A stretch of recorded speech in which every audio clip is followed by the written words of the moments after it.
Windex, pretty great for cleaning glass, but it can do so much more. I'm going to show you 6 better ways to use Windex. First up, you can use Windex instead of expensive jewelry cleaner. I use it on my engagement ring. So you're going to take off your ring, give it a little spritz of Windex, and then I take a soft bristled clean toothbrush and just get in there and shine it up. Look at that sparkle. One thing though, don't use it on soft stones like pearls because it could be damaging. So what about your oven?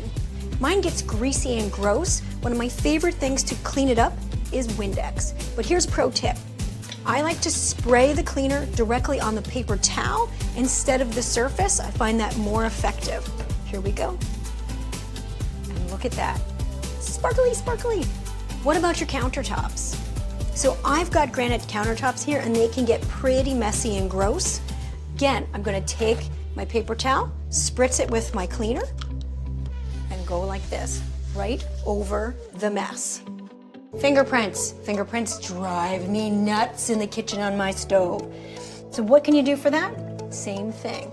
Windex is fabulous on stainless steel. So you're going to give it a little squirt, wipe, wipe, wipe, and look at that stove sparkle.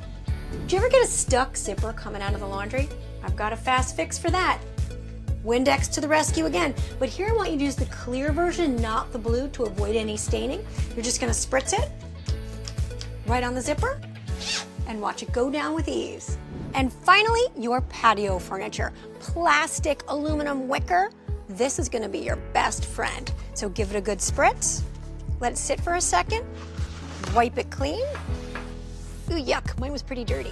And there you have it, 6 better ways to use Windex.